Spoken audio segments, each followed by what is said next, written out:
ഭരണഘടന സ്വാതന്ത്ര്യം നൽകുന്നില്ലേ? അവർക്ക് ചോയ്സ് ഇല്ലേ? അവർക്ക് അവകാശമില്ലേ ധരിക്കാൻ? നിങ്ങളാണോ തീരുമാനിക്കുന്നത് ഹണി റോസ് ഏത് വസ്ത്രം ധരിക്കണമെന്ന് എന്നൊക്കെയായിരുന്നു ചോദ്യങ്ങൾ.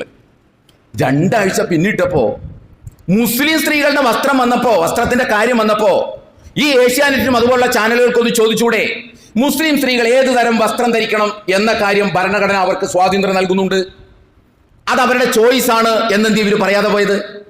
ഇവിടെ അവരുടെ കാപട്യം വളരെ വ്യക്തമല്ലേ?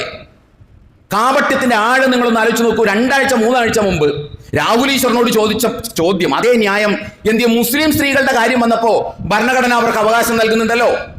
ആ അവകാശം ഉപയോഗിച്ച് അവരിഷ്ടമുള്ള വസ്ത്രം ധരിക്കട്ടെ, മുഖം മറക്കണമെങ്കിൽ മുഖം മറക്കട്ടെ, തല മറക്കണമെങ്കിൽ തല മറക്കട്ടെ, മറ്റെന്തെങ്കിലുമൊക്കെ ധരിച്ച് നടക്കണമെങ്കിൽ നടക്കട്ടെ എന്നല്ലേ ഇവർ പറയേണ്ടത്? ഇവരുടെ ന്യായം അനുസരിച്ച് അത് അവരുടെ ചോയ്സ് അല്ലേ? അതിനു പകരം മുസ്ലിം സ്ത്രീകളുടെ കാര്യം വന്നപ്പോ നിങ്ങൾ ലല്ലാ സൽമയിലേക്ക് നോക്ക്, ഷെയ്ഖ മെഹ്റയിലേക്ക് നോക്ക്, അവര് തല മറച്ചിട്ടുണ്ടോ, അവർ അബായ ഇട്ടിട്ടുണ്ടോ എന്നൊക്കെ ചോദിക്കുക എന്ന് പറഞ്ഞാൽ വസ്ത്രത്തിന്റെ പ്രശ്നമല്ല ഇത്.